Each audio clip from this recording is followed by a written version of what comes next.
Well, welcome everyone. This seminar is going to focus on the history of the disenfranchisement of Black voters. And as many of you know, this is a joint effort between Gibble, Crable, and Hess and Bethel AME Church. And we're really excited to look at voting tonight. Danielle, I'll let you do some introductions here.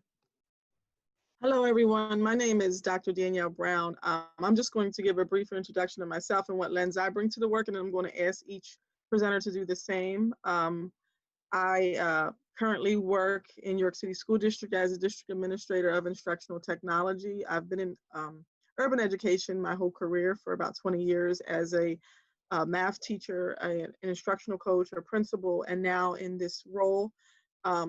The lens I bring to the work is, I don't know if anyone's aware or familiar, and we'll be speaking to the next seminar, is the inequities that are faced in urban education systems as a result of systematic racism. And so this work is something I'm very, very passionate about. I'm going to ask Dwight and Sheila, who both come from Gibble, Crable, and Hess, are attorneys there, to speak to the lens that they bring. Yes, thanks, Danielle. I am an attorney at Gibble, Crable, and Hess. I've been practicing law for over 20 years and have always had a real interest and kind of passion for social and racial justice issues. I would say over the last 18 or 24 months, have started kind of on a journey of learning the history of this country. And it's just kind of been shocking to me at how little I actually knew about particularly slavery and discrimination and how our country was founded, and then the systems and laws that have been put in place to perpetuate discrimination and injustice, particularly against African Americans. And the more I've learned, the more I realize that it seems like an important starting point, particularly for white people, is just learning our history and understanding it, because then that allows us to hopefully evaluate what's going on today and work at change. So it's been a process for me, but I think my lens that I bring to this is one from a more of a legal standpoint and a justice standpoint. So that's kind of where I come from. Thanks, Dwight. So I'm Sheila O'Rourke. I'm another attorney at Gibble, Crable, and Hess, practicing in our litigation group. And why I do this work is because as a white person, for a long time, I didn't know, and now I feel like I know more. I didn't have a way to contextualize myself within systemic racism as a white person who grew up in Maine in a largely white community. And so I didn't really recognize the advantages that I gained from the system of racism. And now that I'm starting to learn more, both through my work as a lawyer, but also through participation with a social justice group at the YWCA, who is working on, it's a group that's working on both racial and gender equity. I, like Dwight, feel like I'm really learning a lot of history that I never knew before, that I'm seeing the world now in a very different way, having learned some history. And it's because of that I'm seeking to continue to educate myself and also work with others interested in educating themselves, so that together we can learn about the systems that are in place that uphold racism, and we can better dismantle them together. And coming on the call, hopefully soon, we'll have Reverend Edward Bailey, who is the pastor of Bethel AME Church in Lancaster. I can't necessarily speak to his why he does this work. I think it'll probably be like, why not? He lives and breathes this work, and hopefully he comes on and you can sense his passion, and he'll be able to introduce himself at a greater level. So I think hopefully all of you are understanding that part of what we're trying to do is go back and get it. Because until you do that, it's very difficult to understand what's going on today. And one of the things that I have learned is when I see the challenges we face today, none of it surprises me, because everything is connected to our history, to the history of this country, every single thing. And until you understand that and recognize that, it's very difficult to begin to think about how we can make a change. So, you know, as we go through this, part of what we're trying to do is go back and get it. And so we're going to talk tonight about voting suppression, voting disenfranchisement of Black voters. But before we do that, Sheila, do you just want to kind of review the journey we've been on? Sure. So many of you have joined us for some of our previous seminars. We've been at this a while now, I think well over a year. And we started out sort of systematically just working through the years of slavery in our country, followed by legalized segregation and discrimination,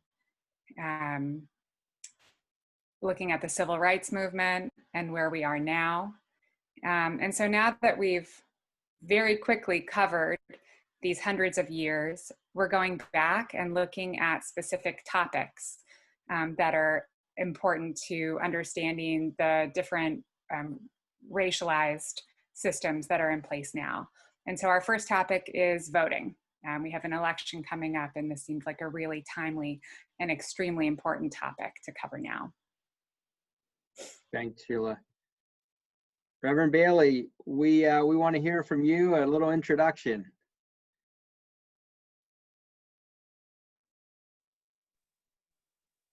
Well, I don't know how to introduce myself if nobody knows me now. I'm just glad that we're on this topic. It's something that runs real deep with me, and especially in the climate that we're in. I spoke to a brother who said to me that Donald Trump was joking about that as an African American, we do not joke about voting. We pay too deep a price. Too many of our people have been hung and killed over the right to vote. So it's nothing that we joke about. It's something that we take very serious as a people. The sad thing is that so many of us just tired. I'm just tired of the fight. And so rather than go out and vote or do anything or even say anything, this gets to be burdensome to continue having to do that. But I'm glad I got friends like GK and H and people who are like you folk who are here tonight. It helps to buoy my spirit, because it's so easy to get beat down when people just don't get it and refuse to get it. So sorry I'm late. I just had a counseling session that went over, so apologize. Perfectly understandable. Thanks, Reverend Bailey. Danielle, do you want to talk a little bit about the small group sessions and what we're planning on? Yes, so what we're going to do, and I know just from some of the faces that you, many of you have been on the small group sessions, we are going to align our next conversation to the learning that we're getting today with some additional resources. The concept's going to be so what, now what? And it's going to be around voting. It's going to be based off of the historical perspective, the learning we're getting, and then some resources tied to the concept of what Dwight spoke about, the go back and get it. We need to understand, and we need to be able to engage in some critical dialogue in the so what, now what space. And so we will be doing that on December 16th. So please join us. That's a time where we can really engage in the learning and connect with each other. So as Sheila mentioned, tonight's topic is taking a little deeper dive into the history of voting. And what we're going to do is start with the founding of this country, and what it said about voting, who could vote. In 1776, as you know, Thomas Jefferson penned the Declaration of Independence.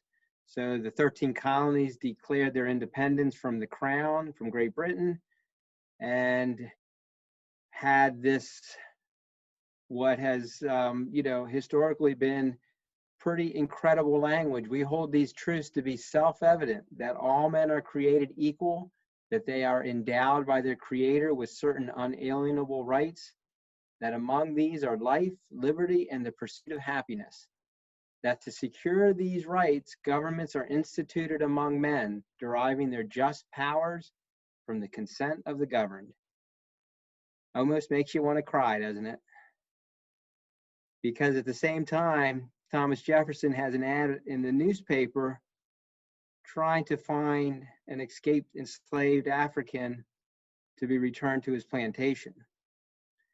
And this cuts right to the core of the irony of our country, which is the Declaration of Independence has this language that was never realized from the very beginning. It was just words. It wasn't realized. So 50% of our founding fathers had enslaved Africans that were on plantations. And so when it says that to secure these rights, governments are instituted among men, deriving their just powers from the consent of the governed was a very, very small subset of people. After the Declaration of Independence, there was the country was under what's called the Articles of Confederation, and that did not seem to work too well. So there was a constitutional convention called in 1787, where delegates from the 13 states came together to draft a new constitution. And that process involved a lot of back and forth among states, and could be a whole separate presentation. But one of the things that I think is really important as we look at voting is when it says, we the people, who did we the people refer to? Who were people that were recognized? So in 1787, when the Constitution Convention was held, the people would have been white landowning individuals. Those were the folks that were considered the people. And the way the Constitution was set up was specifically designed, and this also is important to recognize, as a federalist type of system. And what does that mean? That means there's two sovereigns. There's the states and the federal government, and they work together. In this Constitution, there was all this negotiating on how this federal government was going to work when there were already these state governments in place. And when we look at voting, you have to understand and recognize that the way our country was established from the beginning was that there were states that were sovereign under an umbrella, under a federal government umbrella. And there were certain powers given to the states, and then there were certain powers given to the federal government. And one of the things that was given to the states in the Constitution was the right to administer federal elections. And the Constitution doesn't guarantee the right to vote. At this time, voting was considered a privilege, not a right. And as I mentioned, it was a privilege for only certain folks that had property, were white, and men. So there was no rights at all at the founding of our country for African Americans to vote. They were considered property. They weren't even recognized as citizens.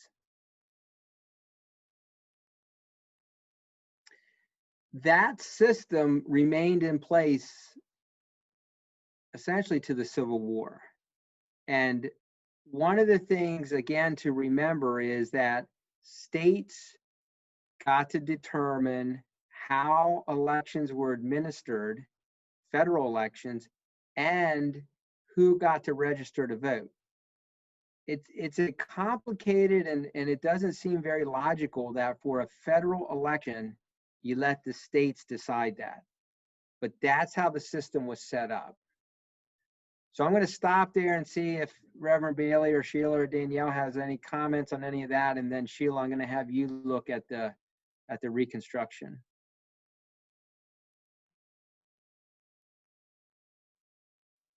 All right, Sheila, why don't you take us through Reconstruction?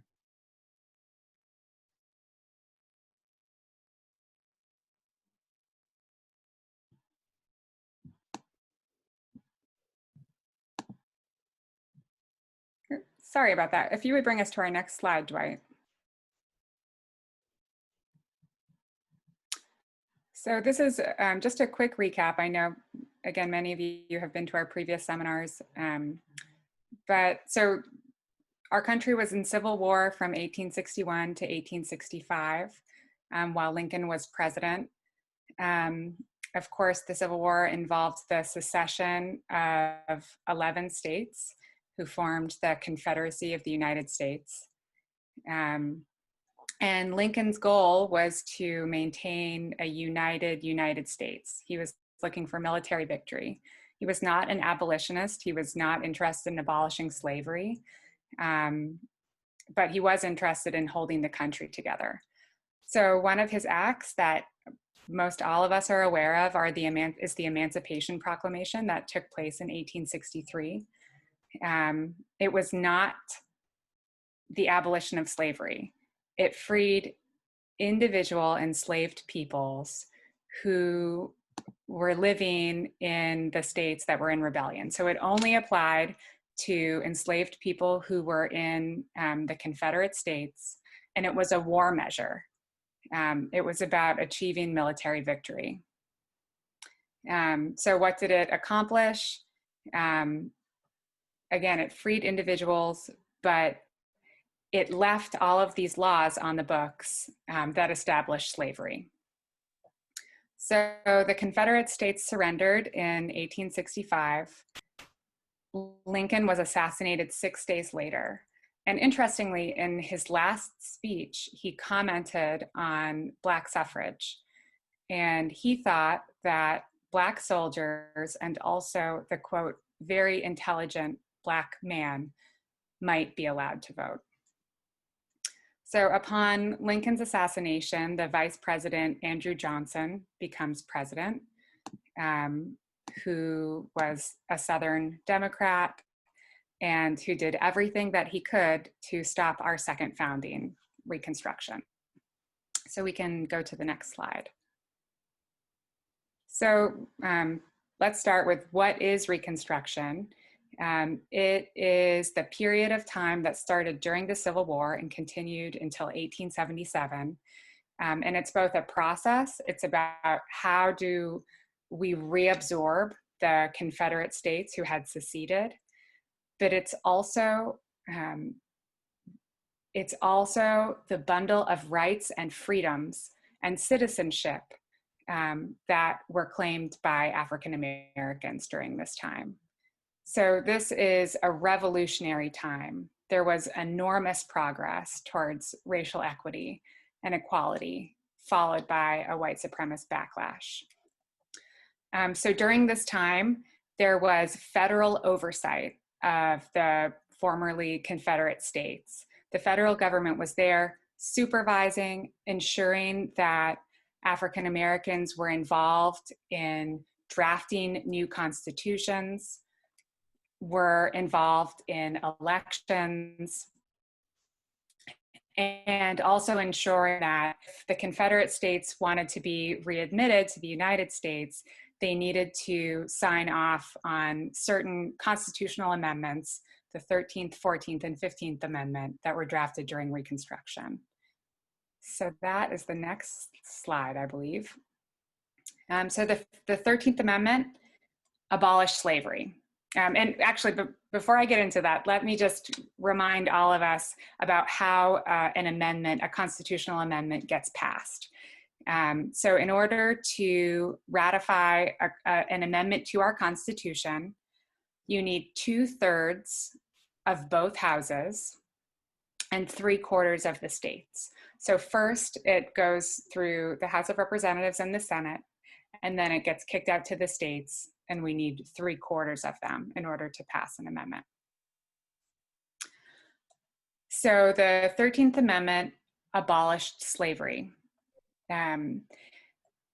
Interestingly, it's the only amendment, again, if you've been to our seminars before, we're always talking about the Bill of Rights is a limitation on what the government can do. In most cases, it does not limit what individuals can do. It's all about the states not infringing on individuals' rights. The 13th Amendment is different because not only does it say that states may not be part of the enslavement of people, it says that individuals may not enslave as well. And this makes a lot of practical sense. The amendment would not mean too much if it did not also dictate the behavior of individuals. So the 13th Amendment abolishes slavery, but it still leaves a lot of unclarity as to the legal status of African Americans. If you'll recall, there was the Supreme Court's decision in Dred Scott that said that enslaved African Americans were not even citizens under the Constitution. And in that decision, a Black man was not able to utilize the court system because he was not a citizen. So we need additional amendments. And along comes the 14th Amendment, which is robust. The 14th Amendment is ratified in 1866. It grants birthright citizenship, so it includes formerly enslaved people as citizens. It guarantees privileges and immunities to US citizens. And what that means is everybody has fundamental rights. States cannot discriminate against individuals, and states cannot discriminate against individuals from different states. So it guarantees everybody the same privileges and immunities.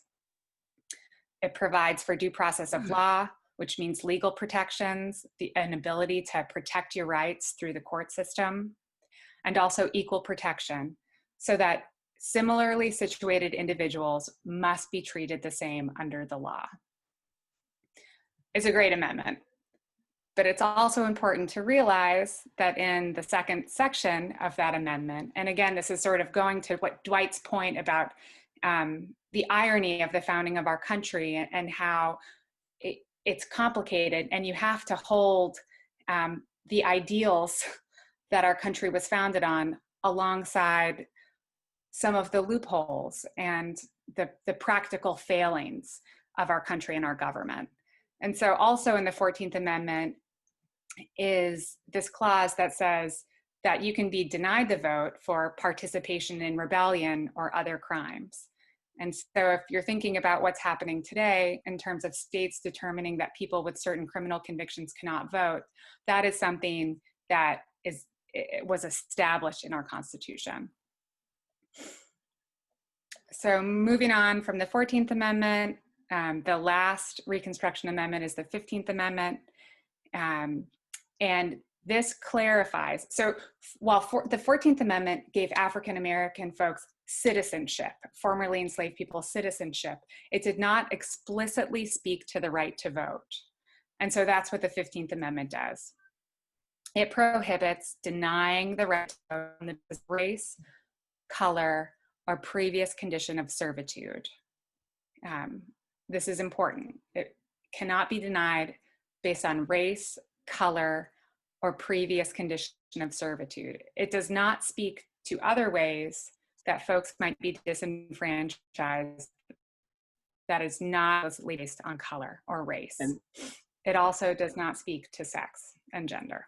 And part of what the language of the 15th Amendment that, at least on its face, seems to provide a right to vote, we'll see how that is manipulated shortly in disenfranchising Black voters based on that language. Reverend Bailey, Danielle, do you have anything to add to the review of the Reconstruction period? I think that most people don't realize that these are very important amendments, and it was one time that the United States was able to kind of live up to the ideal that it started with. The sad thing is that the same people who write the laws usually leave loopholes in the law, where that law becomes ineffective. And it's sad. It could have just stopped. 15th Amendment could have just said prohibits denying the right to vote, period. And but so many other things have been done to deny the vote, especially nowadays. Even today, we're still going through this, where people are denying other folks to vote. And the sad thing about it is that people seem not to be able to see what's going on. I mean, that's the crazy thing. Well-meaning people just don't seem to understand that it's not right to deny people the right to vote. So it was a good time, but it was also a time when it reached to the highest ideals, but it also showed the lowest, how low we can go as a nation.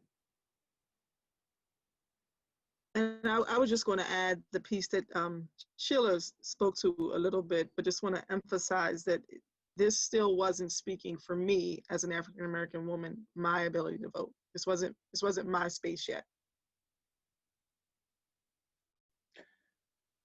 We have a question in the chat. What year was the 15th Amendment ratified? Sheila, do you know that? I was going to say 1872, but... You're close, 1869. 69, okay. Yeah, but there's still the other thing...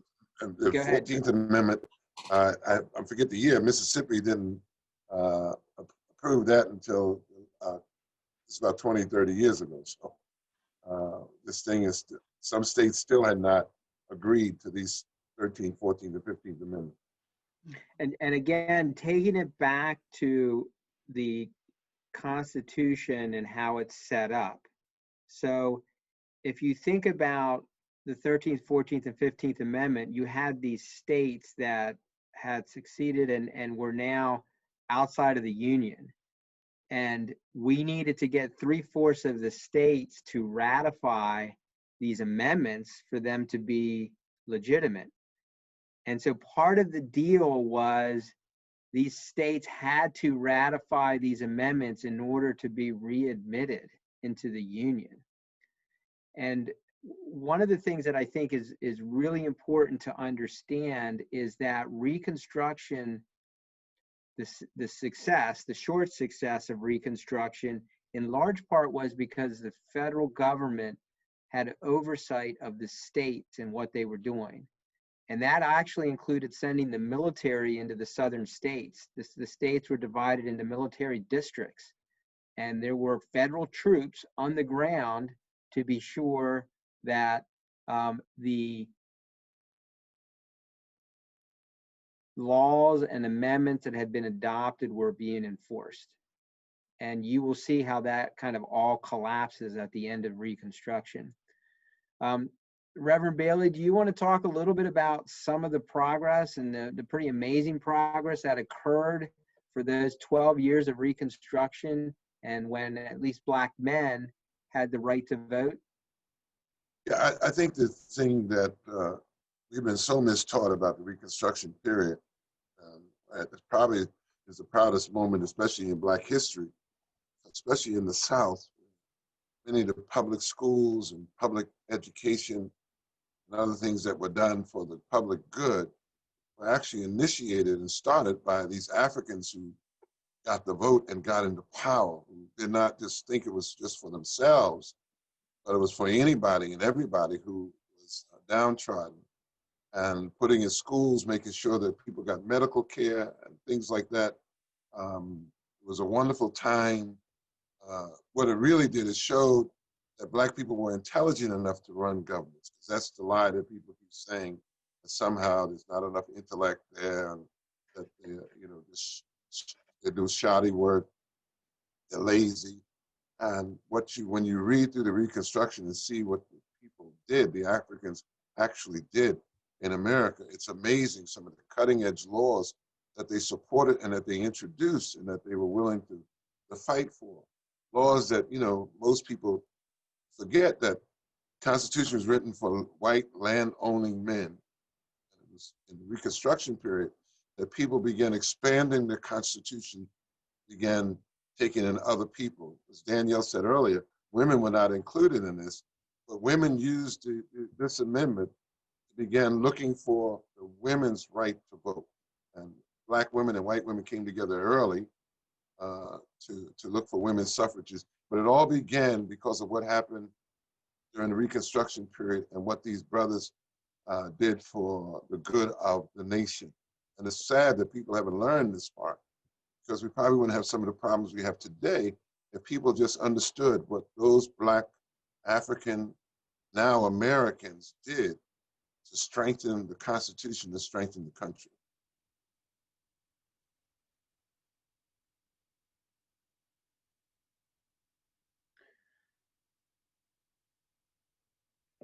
So, you know, part of what we're doing is taking a look at the history of voting and the legal and violent attempts to keep Blacks from voting.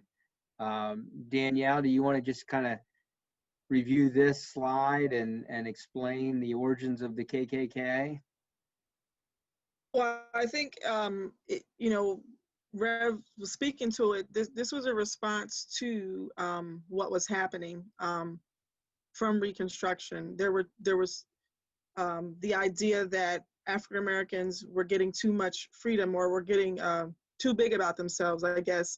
And so this in my mind probably became like the first idea, or the first true concept of the domestic terrorism that we really haven't spoken to in our country, but we're still seeing play out. Because what happened was this organization has, I guess, spread through the fibers of our country. I think, and I'm just going to cite some information. There were, between 1882 and 1969, there were 4,743 recorded lynchings in the United States, and that's just recorded lynchings. And one of the things that they cited was that African Americans, and I said, were getting away with too much freedom and needed to be controlled. And this is what the KKK did. But again, I think one of the things to highlight is that I think we like to speak to the KKK as this isolated organization that does these horrible things over there. This was forms of domestic terrorism that have been legalized in our country against African Americans. Lynching was legalized, and there were opportunities to justify and support racial subordination and segregation among accusing African Americans of crimes that were ridiculous and oftentimes never committed.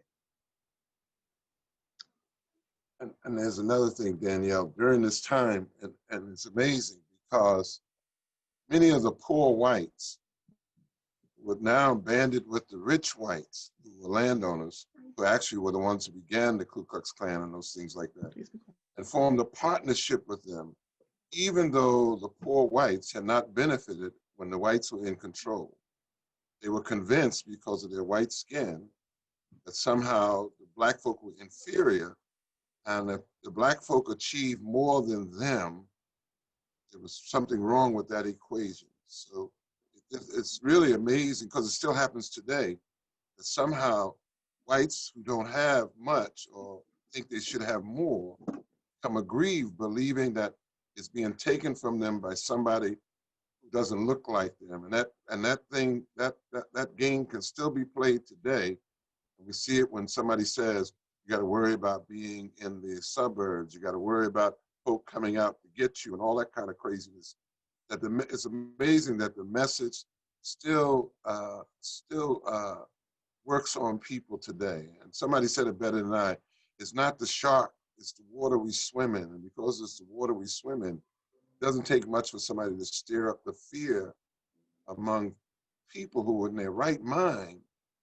No, it's just crazy. But It's worked so well in America for the last couple of 100 years that, you know, it just happens automatically. It's almost like jello to us now, way we take it on. Reverend Bailey, I'd like to just add that, you know, the KKK was trying to keep Blacks from voting. And I think it's really important to understand how our country works, which is when people vote, they get power to those folks that they want to vote for. And so it's not a hard concept to understand that if you don't want certain people to be in power, the most efficient, maybe not the most legal, but the most efficient way is to stop them from voting. Stop the people that support certain candidates from voting.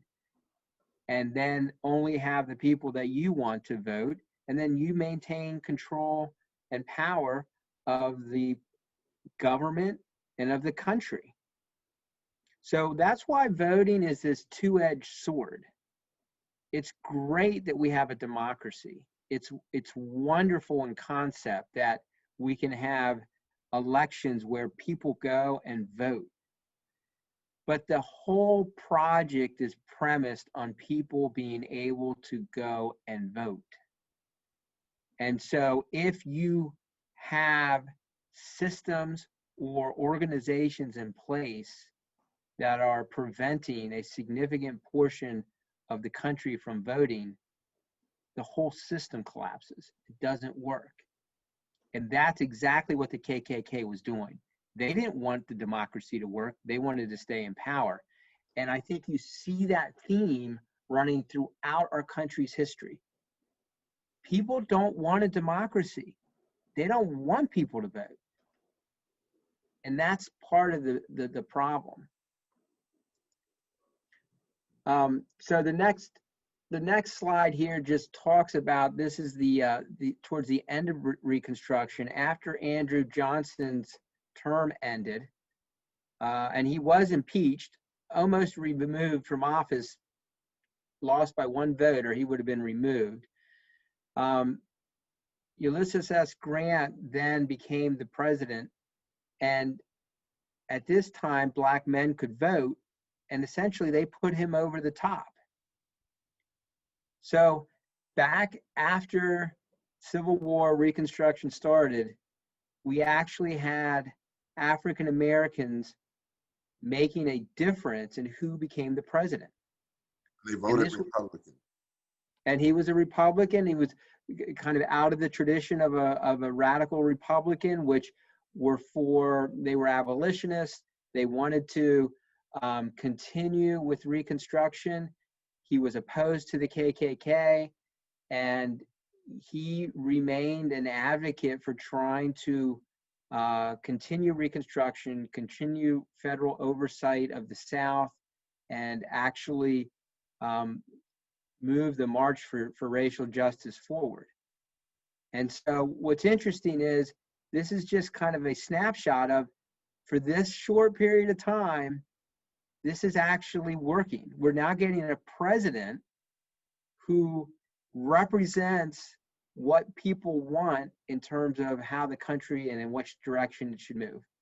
I think it's also important to say, Dwight, that Africans, the majority of them are Republicans. And it's something that people dismiss, that we were heavily into the Republican Party. My mother and father voted Republican. And somehow people think we've been Democrats always. We haven't always been Democrats. We were forced out of the Republican Party through some of the tricks that they did, especially in the South and then also in the North.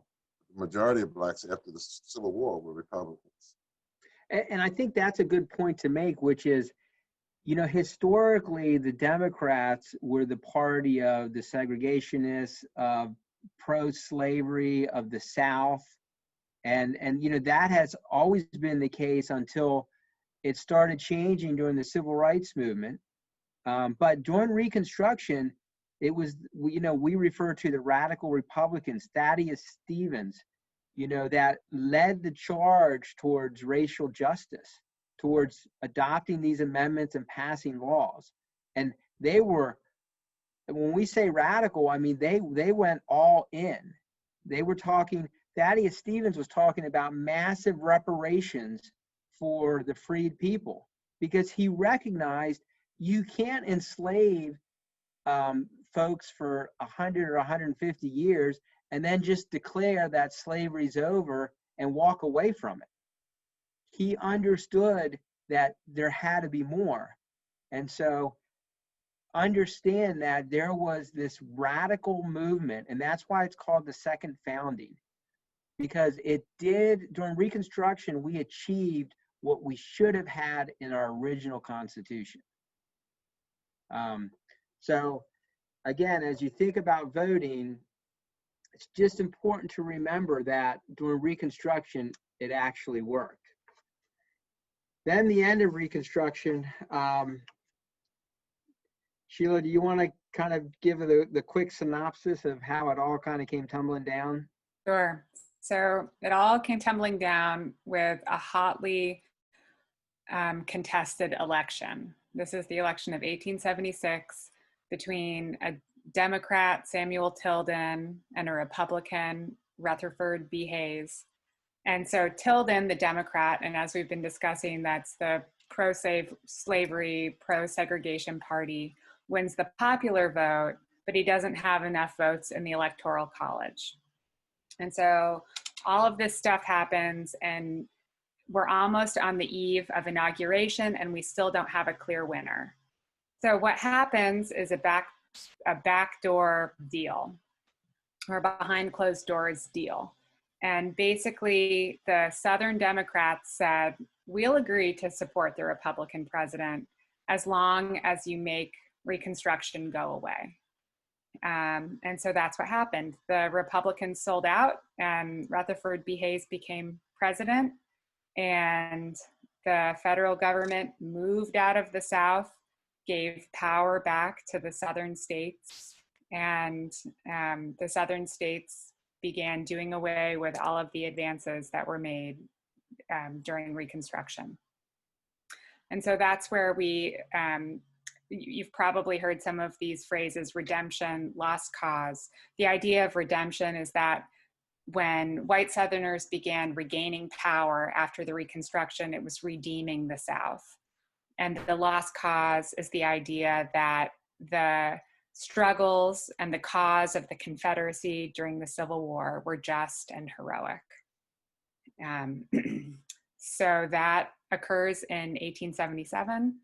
And I will turn it over to Dwight to talk about what happens next. So once the Reconstruction ends, we enter a period that really sets the course for our country for essentially the next, 80, 90 years. With the federal government pulling out, the states are free to return to regulating what they do. And remember, I said at the beginning, what do the states get to do? They get to decide who gets to register to vote, how that process works, and they get to run the federal elections. And you probably, I think everybody understands how every state currently has all these different processes for registering to vote. Some of them are mail-in. Well, the reason, that makes no sense to me, why you wouldn't have a uniform way of voting across the country. But the reason for that is because our Constitution grants the states the power to determine that. That's how our country was set up. So when you think about the election that's coming up, and you think of all the craziness that we're hearing about, well, in this state, you have to register to vote by a certain date, but in this state, you can show up and register the very same day that you vote. That doesn't seem fair. It doesn't make any sense, but it's because the Constitution allows the states to decide that. So now back up, and the Reconstruction's over. The state has essentially, the states have regained their power, but there's these amendments on the books that limit what they can do. So they come up with creative ideas. And Mississippi in 1890 has a constitutional convention. Remember, each state has its own constitution. So there's a federal constitution, and then each state has its own constitution. And they were very concerned because the 15th Amendment said Black men basically have the right to vote, or at least that's what we thought it said. But it said something a little more nuanced that Sheila will talk about. But what they do is they come up with this scheme, with this plan to say, well, how can we keep Black voters from registering and voting? Well, we can amend our state laws and impose different types of requirements that, even though on the face of it, it's not based on race, it has the practical effect of keeping Black voters from being able to vote. And that's exactly what the states did. And it started with Mississippi, and they had a constitutional convention, and they amended their state constitution to disenfranchise Black voters by requiring literacy tests, poll taxes, and grandfather clauses. These are all provisions. For example, a grandfather clause basically says, well, if your grandfather voted, you have the right to vote and you don't have to pay a poll tax or take a literacy test. Well, of course, the 13th Amendment ended slavery. So before that, no Black person's grandfather could vote. So that completely eliminated any African American from being on a grandfather clause. If, however, you were a white person and didn't want to, or folks didn't want you to take a literacy test, but they wanted your vote, your grandfather could vote, so you didn't have to go through this process. So those are the kind of shenanigans that were built in to state law, systemically built into the Constitution to prevent Black voters from being able to register to vote. So I'm going to turn it back to Sheila because this gets challenged and it's important to understand how this all plays out in the courts. Right. So Dwight is talking about the shenanigans that states got up to try to circumvent the 15th Amendment. But we have the Supreme Court, right? We have a tripartite system of government that's supposed to impose checks and balances. The Supreme Court surely will be able to sort this out. They know what the 15th Amendment says. So everybody think in their minds, when this came before the Supreme Court, do you think that the court saw through it and said, this violates the 15th Amendment? We know that the 15th Amendment says you can't discriminate in voting on account of race, color, or previous condition of servitude. We also know that around that time, the person who would become the governor of the state of Mississippi by the name of James Kimball Vardaman said, there's no use to equivocate or lie about the matter. Mississippi's constitutional convention was held for no other purpose than to eliminate Black people from politics. It was not to eliminate the ignorant, just to eliminate Black people. And I changed that quote a little bit because it involved an expletive. But it was so clear that the people who enacted this constitutional amendment meant to close Black people out of the vote. We can go to the next slide. So this came before the Supreme Court in a case called Williams v. Mississippi. And the court said, nope, Mississippi's Constitution does not violate the 15th Amendment. It does not explicitly say that people of color cannot vote. It applies equally, and this is the language the court used, to the weak and vicious white man, just as much as it applies to the weak and vicious Black man. And the court said that if indeed, and we're not saying there is, if there was some sort of sinister motive to enacting this law, it can be avoided if you just pay taxes and you don't commit a crime, because those are the things that are stopping you from voting. not the color of your skin. So what this ruling essentially does is gives other states a roadmap for how to institute their own laws that prevent Black people from voting. And in fact, states took that roadmap and followed it.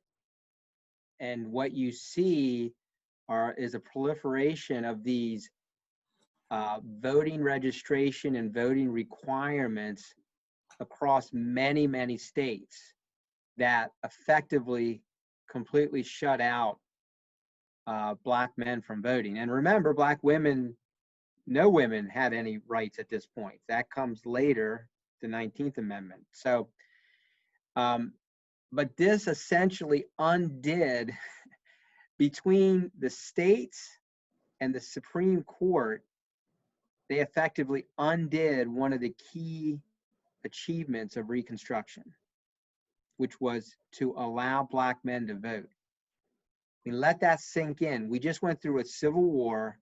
We had 12 years of Reconstruction where we're finally seeing some progress on racial justice, and it gets undone in a matter of a few years. And to add to that, when you look at some of the language that was put into the laws, it was designed to create parallel systems of voter suppression. So like Sheila had spoke to, if you're a criminal, right? So that concept of criminalizing African Americans then had to come up, because now I'm going to make you criminal, so then you can't vote. And then that's where that went into the systems. When I spoke to earlier, you know, about the KKK being infused in the fabric of what we were doing. They just weren't an isolated group. And the laws that were created began to support these parallel systems that fed the racism in our country and voter suppression. I mean, that's a really good point, Danielle. So, you know, after Reconstruction, there were these black codes, these laws that were put on the books, vagrancy laws. If you didn't have a job, you could be, you know, criminally prosecuted.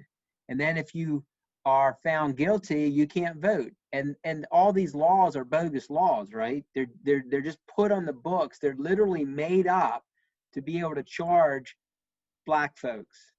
And then once they're charged and convicted, they can't vote. There it is. and it's not too hard to see how that's been working currently, right? Mm-hmm. So again, if you don't understand the history, you will not understand what's going on today. Reverend Bailey, do you want to talk a little bit about, in addition to kind of the legal mechanisms that were used to disenfranchise Black voters, some of the other ways that Black voters were disenfranchised? I think if you look through the list you have there, that's basically how that was done. You know, the police have never been a friend of Black people, and it's not something new. It's always been that way, and they were used to keep us from voting, keep us from working, keep us from. As a matter of fact, when Danielle talks about Black people they were arrested, they couldn't get they couldn't vote. Well, a lot of times, the sharecropper could not leave crops that he was working on. If he left, he was seen as a vagrant. Not only could he be locked up, but he wouldn't have been able to vote. He could have been stuck in prison and became an employee of the state, almost back into slavery again. Then the economic retaliation that was done, you had a job and you didn't vote. And that hasn't always just been in the during this time. I can remember when we grew up in a Republican town. So you did not vote Republican, you couldn't get a job. The Republicans ran Huntington, New York. And if you wanted to do anything that had to do with public works, you had to be a Republican. And so for Black folk, it was even more difficult because very few of us were going to get those jobs anyway. So the economic retaliation that was used against you, you could lose a job. And people knew if you lost a job, you were open to go to prison and everything else. And then the final thing that they have on the terrorist group, usually poor whites who were led by landowning whites who went out to terrorize Black folk, murder, lynch, whatever they had to do, burn them. Women had their babies ripped from their bellies. They would do all kinds of lynchings, things to black folk that they would do to keep black folk from voting.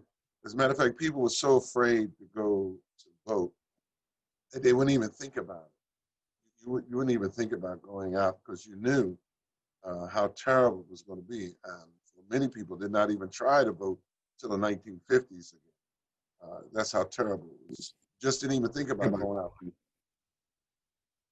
So, I mean, you know, if you have kids, if you have family, if you have a job, and the risk is vote and maybe have your family, your kids terrorized, lose your job. I mean, think about the choice people had simply to vote. And like Reverend Bailey said, people still voted. I mean, think about that. I mean, I'm just thinking about this from my white lens. And I'm thinking, you know, I'm doing a risk analysis here. And I'm thinking, I think I'm probably staying home, right? And I think that goes to just, it's a reflection of the immense courage and vision that Black folks had to be willing to risk so much to vote. And it's really something.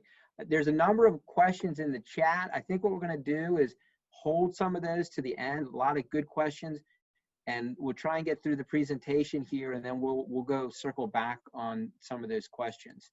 Could I just say one more thing? This is how history repeats itself. In Florida, I've just heard how Black folk and people of color are being threatened if they go out and vote through emails. And you have to ask yourself, how did people get, I know it's supposed to be public, but who voted and where they voted, but how did people get their emails? To be able to send emails, threatening emails to people to tell them if they go out to vote.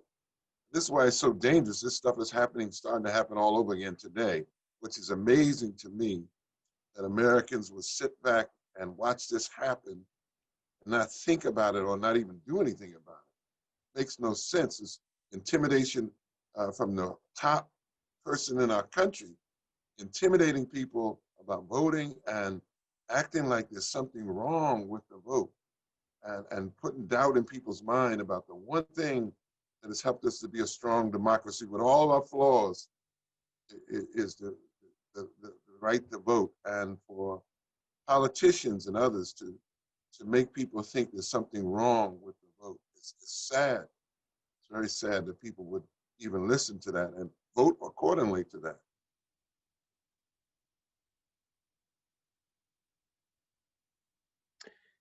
This is just an example of the Louisiana's literacy test that was in effect up until 1964. So we're jumping now, we're jumping from like the late 1800s up to the 1960s. These requirements were in place that entire time. So remember during Reconstruction, I think there was 2 Black US senators and a number of representatives that were voted into Congress. After Reconstruction, there were no more Black representatives in Congress. None. And the reason is because of these requirements that were imposed to disenfranchise Black voters. I'm not going to go over this, but if you go on the internet, you can find these literacy tests. And what happened is they were administered by white registrars who subjectively could determine if you passed or not. First of all, the tests were impossible. They made no sense, but they also resulted in basically giving a white person the complete freedom to determine who passed and who didn't. And I'm going to quickly play just a clip that kind of demonstrates what it may have been like.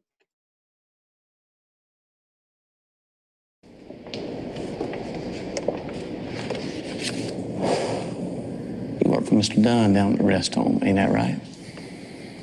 Yes, sir.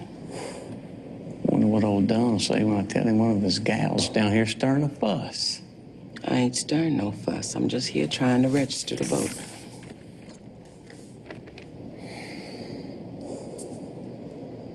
Recite the Constitution's preamble. You know what a preamble is? We, the people of the United States, in order to form a more perfect union. How many county judges in Alabama? 67. Name them.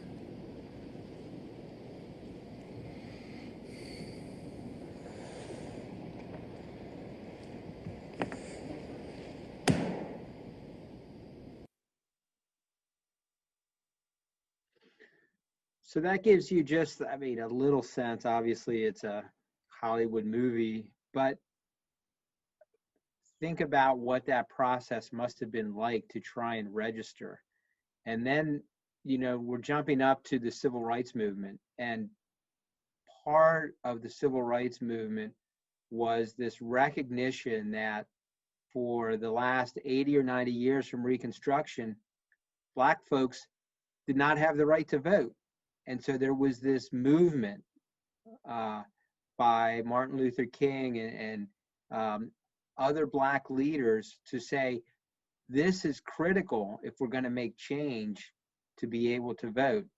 And, you know, we've talked about some of this in our other seminars. There was Freedom Summer, which was a voter registration campaign in the South where young people went to try and help register as many Black voters as possible. And it did not go well in terms of the violence that they met when they tried to do this.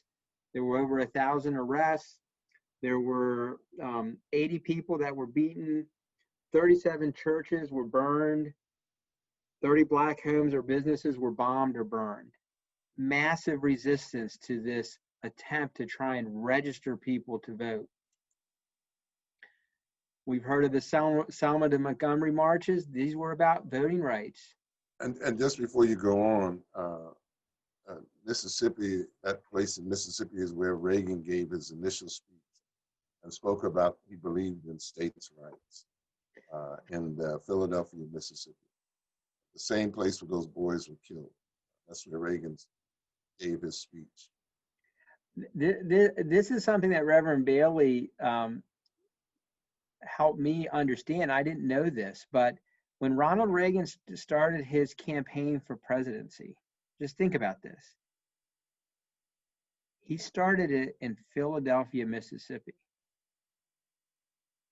Why would you start a presidential campaign in Philadelphia, Mississippi, unless you were sending a signal? A pretty clear signal. And the funny thing is, you know, in the past, politicians kind of played the game and it was a dog whistle. Now, there's no dog whistle. We have a politician that just says it, right? It's just, you don't have to like use your creativity, or you don't have to see behind the curtain. So it is, you know, it's pretty crazy, frankly, when you look at our history, to hear the kind of rhetoric that we're hearing. It's scary to me because, you know, we haven't seen this type of approach to race relations since, you know, pre-1960s. Sheila, are you gonna do this one? Sure. Yep. So the next constitutional amendment to talk about is the 24th Amendment. And so we're in the 1960s now. And in 1962, most states did not have poll taxes anymore, but a few did. Alabama, Arkansas, Mississippi, Texas, and Virginia retained poll taxes. And so Congress decided to do something about it. What's important to know about the 24th Amendment is it only applies to federal elections. So remember, to get a constitutional amendment through, you need 2/3 of both houses, and you also need 3/4 of the states. And they could not get enough states to agree. to abolish poll taxes when it came to state and local elections. So the 24th Amendment only applies to federal elections. However, a couple years later, a case came up to the Supreme Court, and the Supreme Court held that state and local elections could no longer have poll taxes. So poll taxes cannot happen anymore thanks to both a constitutional amendment and a Supreme Court ruling. Because of that, the 24th Amendment does not seem to have a lot of relevance today because it has successfully eradicated poll taxes. But just as a little interesting thing to think about, there has been some litigation regarding other economic barriers that states have put up, like the money that it takes to get the ID to vote, or that folks coming out of incarceration have to pay off their prison debts before they can vote. So there has been some litigation that had said that shouldn't be allowed under the 24th Amendment because that's making people pay to exercise their right to vote. So far, that litigation has not been successful, but interesting to think about. Sheila, do you want to just touch on the Voting Rights Act of 1965? I didn't talk about that, but that's really critical in terms of eliminating the other barriers. Absolutely. So the Voting Rights Act was enacted in 1965, and it has been called the most effective piece of legislation ever passed by Congress. And it is a massive shift in the way we approached voting rights. So up until the Voting Rights Act in 1965, what happened was we sit back and wait. We wait for somebody's voting rights to be violated, for the states to go in and enact a law that prohibits people from voting. And then we wait until the people whose votes have been suppressed actually complain about it and try to bring some sort of a case or complaint on their own. And only then, after the injury has already been done, will anything happen. So that's what happened before the Voting Rights Act. The Voting Rights Act says that the federal government needs to come in an active supervisory role into the states that have a history of discrimination in voting. So this might sound familiar. This is what happened during Reconstruction, when the federal government came in and made sure that people were able to exercise their rights. So we had a pause of about 100 years, and then the federal government steps in again to say, we are going to preempt the violation of people's rights. So the most important things to know about the Voting Rights Act are that the way that it functioned was to identify those places with a history of discrimination. And that's where the federal government came in. So they did that by looking for evidence of discrimination, like these different tests, literacy tests, understanding tests, all of those things that stopped people from registering to vote, the cause. And then it also looked at the effect. So low voter turnout for folks of color. And so those were the places that were subject to the Voting Rights Act. And the way that it worked is anytime those different jurisdictions wanted to change their election laws, it needed to be cleared by the federal government. So this is called the pre-clearance provision of the Voting Rights Act. So there's both the idea of who's coverage, and also pre-clearance. Any changes you're going to make has to go through the federal government first. It was amazingly effective.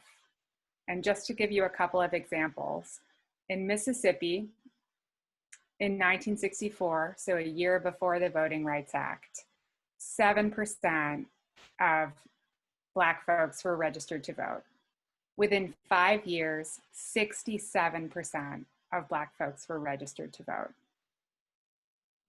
Before the Voting Rights Act in 1965, there were 72 Black elected officials in special coverage states. Within 10 years, there were almost 1,000. So we go from having 72 Black elected officials to over 1,000 in 10 years.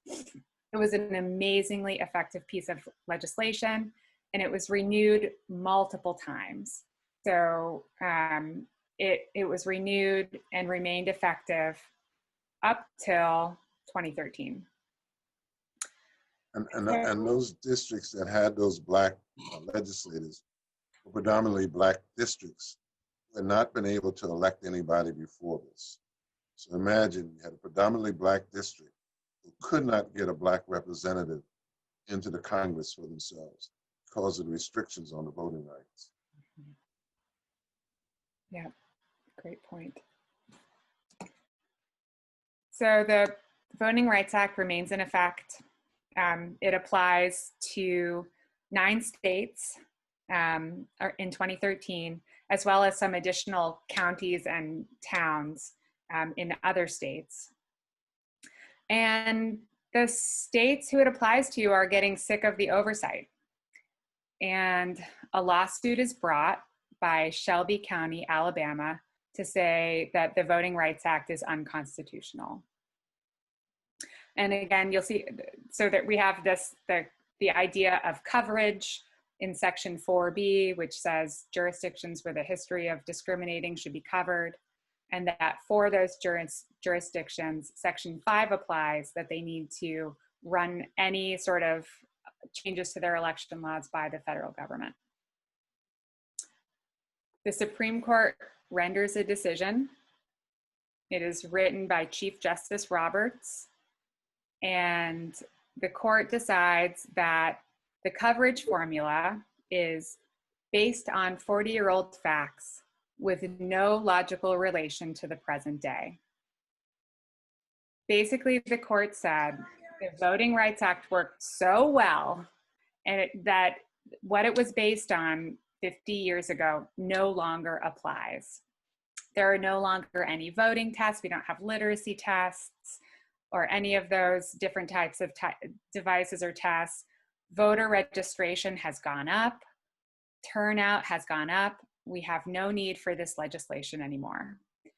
So the Supreme Court said the coverage formula should go. If Congress wants to come up with a new formula, it can, but we're going to throw out the coverage formula that you came up with in the 1960s because we don't think it applies anymore.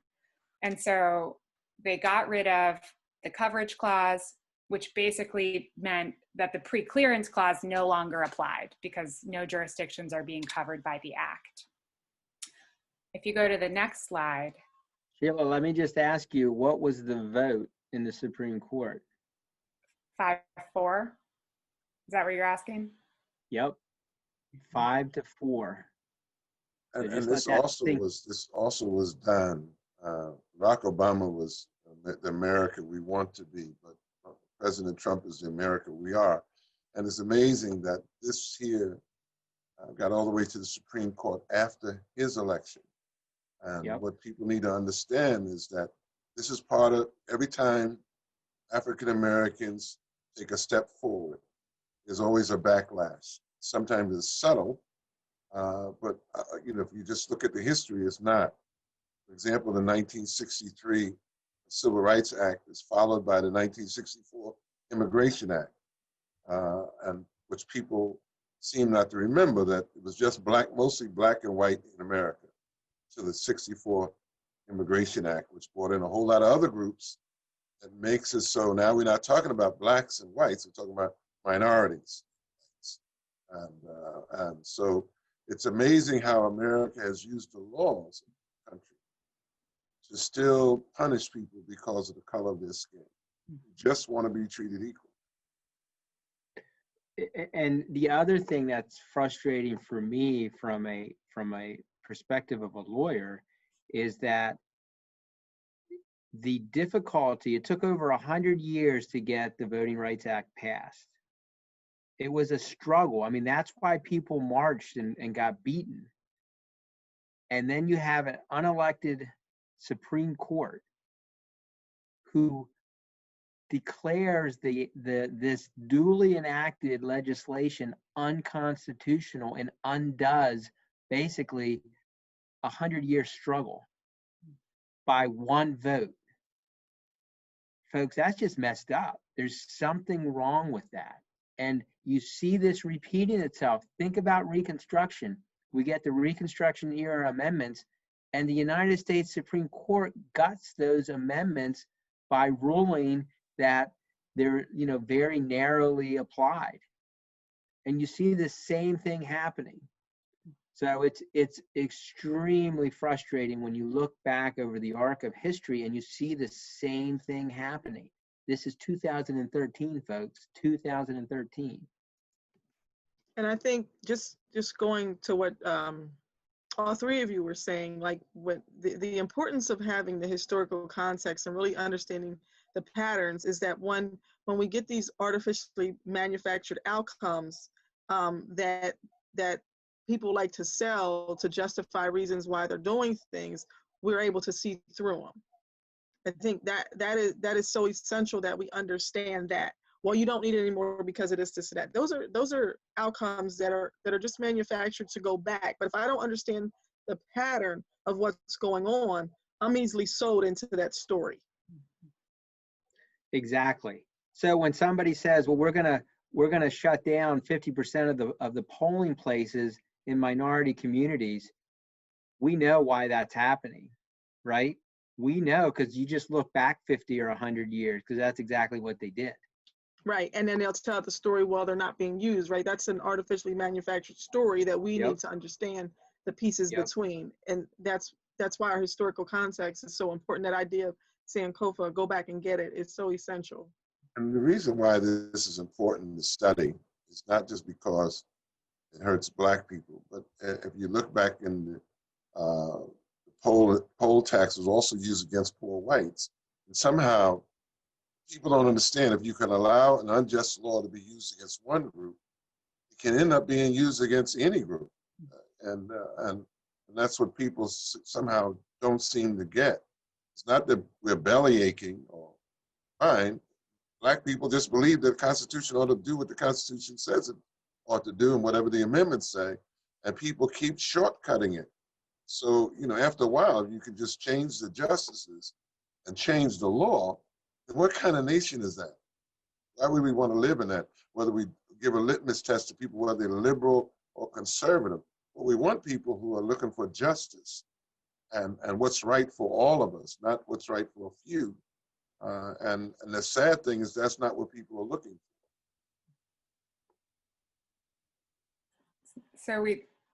So we have this idea of seeking justice, of history repeating itself, and Justice Ginsburg in her dissent in Shelby County recognized that history would repeat itself if the Voting Rights Act were taken away. And she said, essentially recognizing that it has worked so well that taking it away now is like throwing away your umbrella in a rainstorm because you're not getting wet. Completely short-sighted, and opening the door wide open for history to repeat. And history has repeated itself. Shortly after the Supreme Court renders that decision, what do you see the states doing? They immediately start enacting voter ID laws. They eliminate same-day registration. They eliminate all the things that had been put in place under the Voting Rights Act to eliminate the discrimination from before. They get rid of them. They start purging voter rolls, and there's no federal oversight anymore, so they're allowed to do that. And this is an ancient history, folks. This is what we're talking about today. This is what you're seeing all over the news. Stacey Abrams in Georgia ran against the Secretary of State who's in charge of elections and purged thousands of legitimate voters from minority communities. Now, of course, as Danielle said, they'll say there was some glitch, some error, some mistake. We know that's not the case because we know what history has taught us. So this is what we're up against. And if you don't understand the historical context, you don't get what's happening right now. and it doesn't all come together. So we're gonna, this is the last slide before we get to the questions and answers. I think it's just really important as you think through the history of voting, the disenfranchisement of Black voters, to understand that there's a pattern here. And that pattern, starts with how our Constitution has been set up, which is states have this right to control how elections are held and how voters register in their states. And they've used that right to disenfranchise Black voters and communities of color. Then there's this long struggle. Originally, it was the Civil War. After Reconstruction ended, it was the Civil Rights Movement. But there's this long struggle that we go through. And eventually the federal government comes in and adopts laws or amendments to try and right the wrong. So we saw that in Reconstruction. We saw 3 amendments that are just critical, the second founding of this country. We didn't talk about it, but there were federal laws that were passed dealing with the KKK, dealing with civil rights, all during Reconstruction. And then you see the same thing after the Civil Rights Movement. You see the Voting Rights Act. You see major legislation dealing with housing and employment. All of those laws that we know about came after this long struggle. And then what happens? The United States Supreme Court invariably seems to knock it back. It eliminates or reverses the significant progress that's made after 100 years, 50 years. And then the states go back to doing what we just went through this long struggle to overcome. So when you understand and you look back over history, what you see now is that same pattern repeating itself. And I guess what I'll leave everybody with is, are we ready for a third founding? Are we ready for the radical Republicans? Are we ready for the civil rights movement? Is it our time? Could it be? I mean, we look at history as if that was something that is out of the ordinary. People make history. So could there be a third founding? Could we move this country towards a more just society? Could we have an election that results in significant federal legislation that moves the country forward? We know now that the Supreme Court is going to be 6-3 conservative. So we're still going to have that issue of how these laws are ultimately interpreted. But I truly believe we may be at a very pivotal moment in the history of this country. And there may be an opportunity for a third founding. And that's just me speaking. But I truly believe that it's one of those moments where, depending on how this election goes, and depending if people are ready to step up like Thaddeus Stevens did, that you could see significant changes, or you could see more of the same. Danielle, Reverend Bailey, Sheila, anything there before we? Yeah, I would just like to read a short quote because I like it. I cannot pronounce his name. Niamola, I think his name is. He said, "First they came for the socialists and I did not speak out because I was not a socialist. Then they came for the trade unions and I did not speak out because I was not a trade unionist. Then they came for the Jews and I did not speak out because I was not a Jew. Then they came for me and there was no one left to speak for me." I think that's what we're basically trying to share tonight, is that we just can't sit by silent. Martin Luther King said, "It's not the noise of my enemies, the silence of my friends that most distress me." And we just can't sit by silent and allow people to take us back when we have so much more room to grow by going forward. All right, so I'm going to have Hannah turn people's video back on, and I'll see if I can find some of these questions in the chat that I'll throw out. And if other people have questions too, then we can hear from you. So one of the questions is, how many people of color are senators and representatives today? I don't know the answer to that question. I think in the Senate, there may be 2 or 3 Black senators. It's just 2. 2? Kamala Harris and the brother from South Carolina.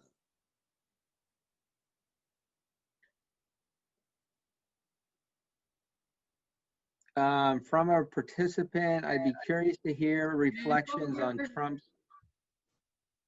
Trump's time in office in light of the discussion around white supremacy, and this being the water we swim in versus the sharks, especially in light of how it seems from a white person's perspective, which may very likely be wrong, that white supremacy has become more public in the last 4 years. Anybody want to take that one? There's a good book that people might want to read. It's called Bringing the War Home. And it's a journalist who's done sophisticated work on just what white supremacy has done, those who have been in the service and those who have leaving the service now, moving into the police departments. And it's a scary book when you think about these are the persons, what these persons are doing. The fact that a group of them could go and want to kidnap a governor and kill her, and our president mocked the governor and almost give the license for them to go and do that. It's scary to know that we went backwards, especially when other people stay silent, that nobody says anything about this because there's an election coming up. This doesn't make any sense. And I guess my lens, I'm similar to Rev. I go back and forth with the thinking around this because, our current president he does these things, but he's supported by folks. And so, it's the culture for me that has accepted it. He represents one person, but it's the larger culture that has accepted this. And I struggle. Is it good to know your enemy or to not?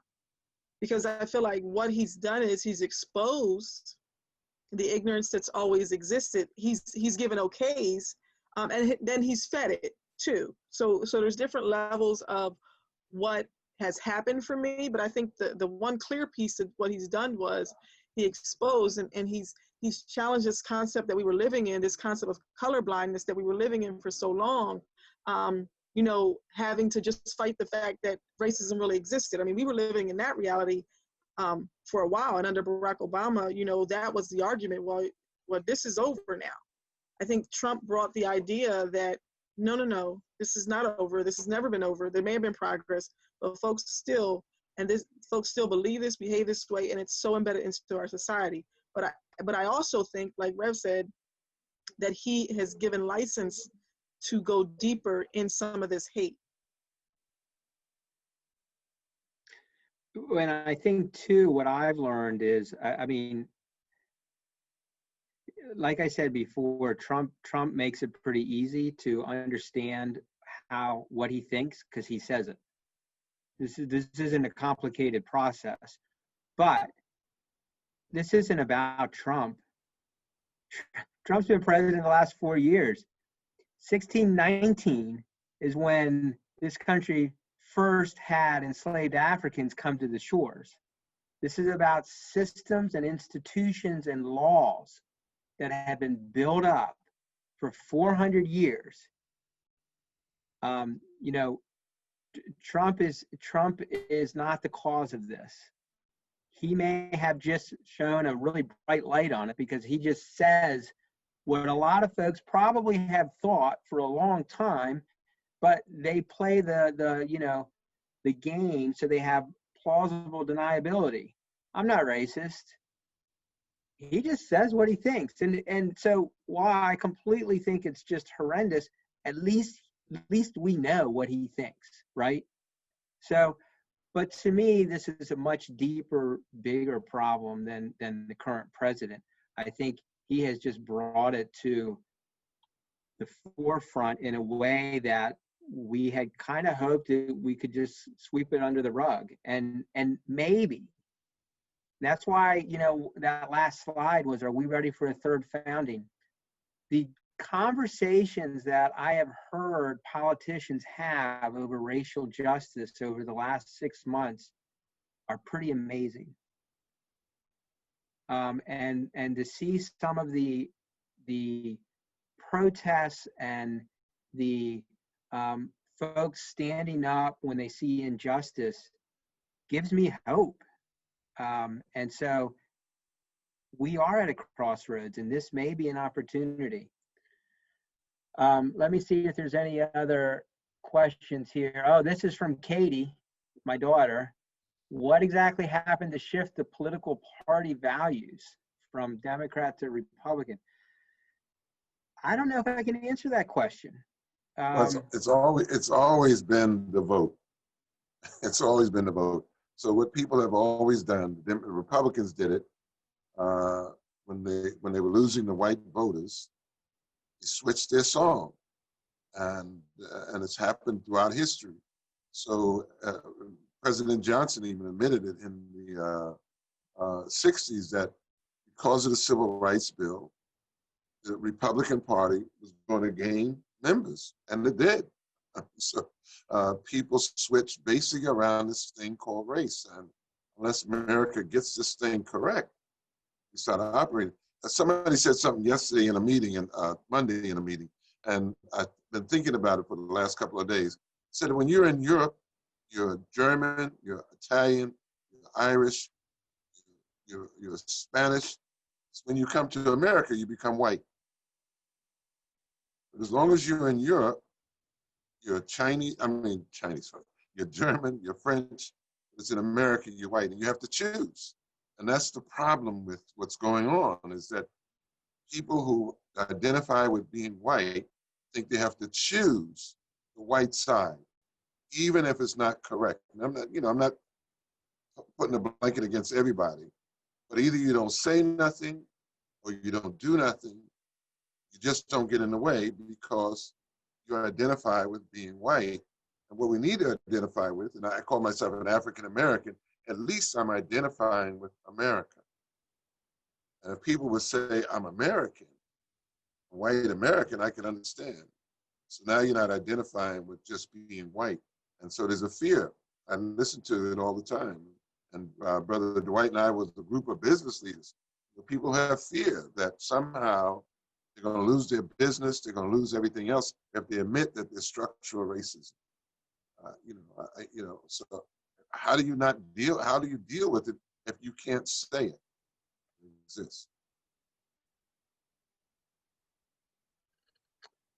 I asked a question, I didn't type it in. Sure. There used to be a reaction button where you could raise your hand, but you eliminated that somehow. But is there an increase of arrests of Blacks during an election year? Do you know? Because you was talking about if you have a conviction that you couldn't vote. So does there seem to be an increased arrest of Blacks during an election year?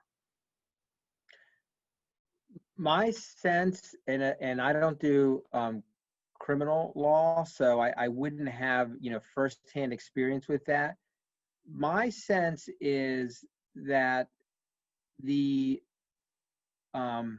laws are enacted and then enforced in a much more subtle way, whereas during Reconstruction, after Reconstruction, it was very obvious that these Black codes, these laws that were put on the books were intentionally targeting Black folks so that they would get arrested and then they couldn't vote. Today, there's been this, movement towards what we call mass incarceration, criminalization of communities of color. And what that has done is it's led to the effect that, you know, Black men are whatever 4 or 5 times more likely to be arrested and incarcerated than a white man. And that has the impact of preventing them from voting then. So it's, to me, I think it's a much more complicated question. It's not a one-to-one, well, we're going to pass these laws to keep certain people from voting. It's much more nefarious. It's institutionalized across the board. So you have laws that impose larger sentences for a certain type of drug, of, you know, crack cocaine versus powder cocaine. And it just happens that the longer sentence are for the communities of color that use that type of drug, and the shorter sentences are for the white communities that use that. And so you can see then how this has a ripple effect, not just in voting, but across the entire community. So I'm not sure that there would be an increase in an election year, but there certainly has been an increase over the last 30 or 40 years from, you know, when you look at the rates of incarceration from 1970 until today, it's gone through the roof. And that has an impact. And you see this in Florida. I don't know if everybody knows what happened in Florida. They had a state law. So now you're going to understand all of this. They had a state law that said if you had a felony conviction, you couldn't register to vote. Right? So you couldn't vote. They had on the ballot a state constitutional amendment, I think 4 years ago, to remove that requirement. And guess what? It passed. The voters of Florida amended their state constitution that said, if you serve the time, you should get your voting rights back. Now, just follow this, because this is exactly goes to what we've been talking about. A new governor gets elected. And the new governor says, well, we know that the people just amended our state constitution, but we're going to impose an additional requirement that says if you had fines or penalties that you didn't pay, that you can't vote until you pay those fines and penalties. And How can you pay your fines and penalties if you can't find a proper job? Not only that, the state of Florida has such poor record keeping that they couldn't tell people how much they owed. I mean, come on, folks. Can I just now add get this? So we go into federal court. The lower court says that's crazy. These folks, there was a constitutional amendment. They should be allowed to vote. It goes up to the next court below the Supreme Court. It's called the appellate court. They reverse and they say, well, you know what, we're going to defer to the state. And so if they say they have to pay these fines, well, then I guess they have to pay these fines.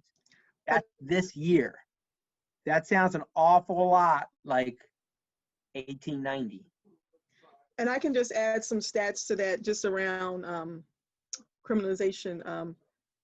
According to the Sentencing Project, which did a lot of work around African Americans and disparities, 1 in 3 African American males born in 2001 can expect to be incarcerated during their lifetime.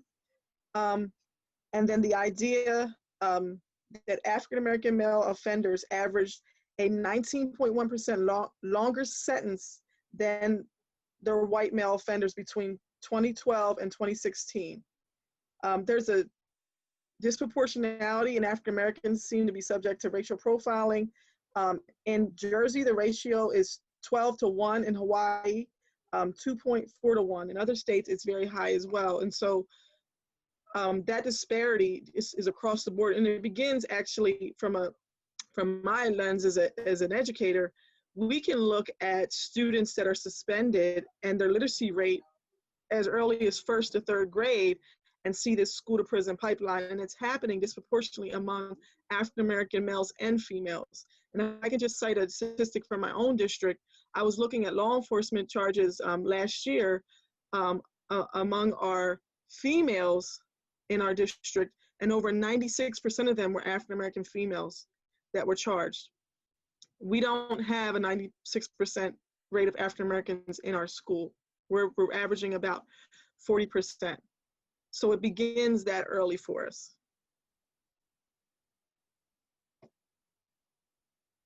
The other thing that I would just mention that I hope people understand, with the way our Constitution gives power to the states to run federal elections, the folks that you elect to your state house, our state senators, our state representatives, the governor, in some ways have a much bigger impact on what happens than our federal representatives. Why is that? Because they get to set the rules. And if you can control who can vote and how they can vote and when they can vote, that's a lot of power, right? So you see this across the country, states that have Republican-controlled legislative bodies and governors impose all kinds of requirements that have the effect. And again, I don't want to paint too broad of a picture here because I don't want to make it seem like it's all, Republican states that do this. But again, when you see some of the requirements, why in the world would you close down the number of days people can vote? Why would you have fewer days in the middle of a pandemic? Why would you close where people can drop their ballots off and have fewer locations? It doesn't. Again, this isn't like a curtain. We're seeing right into the inside, into the machine, and it's because they know. Think about Florida. If the folks that were convicted of felonies had the right to vote, that's a couple 100,000 votes. They think Florida might be decided by 50 or 100,000 votes. You do the math. You keep them out, you increase your chances of winning. This sounds awful much like what happened after Reconstruction. Mississippi amended its state constitution to try and keep Black voters from voting. So, I mean, it's a continuous struggle, and you need to understand what's going on because it makes a difference. It makes a difference because if you can't vote, then the representation is not going to represent you. All right. I think the harsher thing too is that, and it bothers me, is that if there's a law on the book, like I'm pro-life, but I'm not for abortion. I'm pro-life, but they put a law on the books. Okay, I'm willing to live with that law on the books and do the work I need to do as a pastor. Make sure that the young women in my congregation do not have to face that choice of doing an abortion. I believe in freedom of religion, but I'm not willing to make the United States push a religion on everybody in the country. I just think that's unfair. I think my faith and my religion is strong enough that I can convince other people just by the way I live and by what God has given me that I don't need the government to do that for me. And so what we're trying to do here today is to say to folks, you and I have to fight for the rules, the laws that are on the books, that they make sense and that they're just laws, whether it's in the night or it's in the day, whether it's for Black folk, whether it's for white folk. It must be just for all Americans. And we need to begin thinking along that line. I may not agree with it. I may not like the lifestyle of what people are living. But I think as an American citizen, I have to stop and say, is that a civil right those people deserve? I don't have to agree with the way they live. I don't have to agree with the way they look. Somehow we're using the government to do things that the church can't do, to do things that we can't do ourselves, and making the government the person that's going to do it. And that's a dangerous slope to run down, because Germany was a democracy until Hitler came into power. So it's not hard to lose a democracy. It's not hard at all. And somehow we as Americans, if we love the nation and trust the values, we need to fight for it. We can't sit around silent on it. Because like the guy said, when they came for me, there was nobody to speak for me. It's sad if somebody came for you. They're coming for seniors. There's a lot of things that people are doing for a whole lot of people. This COVID, they've allowed seniors to die, and people have said it's acceptable. I don't think it's acceptable, but others think it is. So we need to fight for one another. Otherwise, we're just going to go back to, being little wild warriors against one another. It makes no sense. I won't preach anymore. I'm finished. We'll take one more question if somebody has it.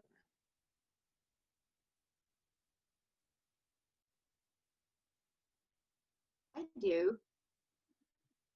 So I guess I'm wondering what folks know about locally to try to counter some of the voter suppression efforts. I know already they have said they won't count naked ballots. So that means if people are mailing in ballots, they have to be sort of properly done. But what else can be done? Or what do people know about going on that are efforts to intimidate voters or whatever? Like, what should we be doing right now besides vote? Yeah, that's a really good question and a tough question, and one that we've all struggled with as we try and think through when we know about our history now, what do we do with it? What do we do now and to try and make a change? I guess, my suggestion would be to help. I think there's two different things. The voter suppression that's on the books now, there's no undoing it now. So the most we can do is if we have a place of employment, are we going to give our employees enough time to go vote if they need to vote in person? Are we going to be available for people to understand the complexities of, not having a naked ballot, that you got to put it in this other envelope and then put it in the other envelope? And so I think now it's the logistics of trying to get people to vote in a way that their vote is counted. Because like I said, I truly believe this is a watershed election. And I think we are at a fork in the road. So what I would say is get every person to vote and try and help them to do it the right way, and do whatever you can. Because until you have the right people in there, you see the system, you see how it's set up. The states have the right to put the rules in place. The Supreme Court has said, well, even though we know what's going on, we're going to allow you to do it. And so until you change the people making the laws, the cycle continues. And so you have to overcome the voter suppression to change the folks there in order to change the laws. And if you haven't voted already, I would look carefully at the person you're voting for and to see what they're saying and where they stand and the policies that they've supported. Because many of the people running, they may be saying one thing now, but if you check their voting record, you'll find out that they've been for a lot of bad stuff. And so you need to let's don't vote somebody because they're Republican or Democrat. Do they have your values and the values that you want to see promoted in this nation? And it's correct. All politics are local. So we have to start with the local group first. And we get that right, and then we get the state right, then we can change a lot of things. Right now, people don't understand that their local politicians are causing most of the trouble with voting, and the states' rights and all that kind of craziness is going on here in Pennsylvania. So you have to look and see carefully. I mean, I would say. Go ahead, Danielle. I would say be present. I think from a broader context, like the specific things, but we had spoken to this before, the idea of privilege allowing folks to opt out. It's important now more than ever that you're present and we're clear about what it is. I'm going back to that Sankofa piece again and again. It's the idea of going back and getting what was lost and being present for positive change. And so what we need to do is be present. each one of us will experience something different that could move this work forward. So I don't know exactly what to tell you, except for be present. And when it gets uncomfortable, don't opt out, because that's the key to the work. This work is uncomfortable. This work is scary. This work is challenging. Standing in truth and standing in what's right is never an easy space. If it was, we wouldn't be here again. So for me, the most important thing for everyone to do is just be present in the moment and not opt out from what's going on. Will we be hearing more about changes in polling places in Lancaster? I know the place we voted since 2003 just got changed, but I haven't, like, we walked by, we saw it, but yeah, I hadn't heard about it other ways. Yeah, I don't know, but I think that brings up a good point. I would not wait until Tuesday to figure out what your plan is to vote. You know, confirm. There's a really good app that will tell you your polling place, and I think we can probably email that out through the the email list. But be sure you know where you're going if you're going to vote in person, and don't assume it's going to be the same, because with the pandemic, who knows? And don't wait till 7:30 to show up. The Department of State website will tell you your polling place, and pavotes.com is also a great place for information. You still have 3 different ways that you can vote. Up until October 27th, you can still request a mail-in ballot, or you can vote in person at your county elections office. And then after October 27th, voting in person is your choice. In Lancaster County, the county elections office is in the government center there at the corner of Chestnut and Queen. And I was in there to vote. I was going to do in person, and there was a 45-minute wait in the middle of the day. So people are doing it. And that will be the same thing as if you went to your polling place on election day. You don't need to request a ballot. You just show up there and you can vote in person. That is a change that has actually helped, because people can vote in person prior to November 3rd. And I think you need to tell other people that, because just like some of us may not know tonight, you need to get the word out to folks that you can get out and vote. They need to vote early, and don't vote often like our president said, just vote once. Well, I want to thank everyone. Something? Oh, go ahead. I think what we failed to do is educate. What I did is I took a survey, if you will, of all the states' early voting dates and times. And we don't press that. We press going out to vote, but we know without a shadow of a doubt that there's going to be attempts to block voting or suppress voting. But what we don't do is we don't use Facebook and LinkedIn and all those other multimedia opportunities that we can to just place whatever state you're in, this is your rule for early voting or mail-in ballots. And it's a pretty simple thing to do, but we don't do that. Now, it definitely got pushed this year because of fear. But I think about places like Georgia, where they had a big issue with Stacey Abrams when she was going forward to be governor. They have almost a month that they can early vote, and they didn't take advantage of it. Even though you want to be able to stand in line, and that's fine. But to say that you know that in those areas you're going to have a struggle, then why aren't we using the technology that we have available to put out, hey, it's very simple. You can ask for a vote at the moment that your state is allowed to send out a ballot, then get your ballot. They may change that as just like everything else. Once they catch on to that, they may start to do things to suppress that. But until that happens, you have everywhere from a week to a month in these states to vote early. And I think we don't educate well enough in that area. We just say vote, and people go, okay, I'm going to vote. But we don't educate to say, well, let me just put it on Facebook. Here's a picture of your state's right to early voting. Because if you're going to have to continue to fight, I think it's a little bit more than that, John. I think people trust, and most of us just want to trust our nation. and don't want to always be suspicious.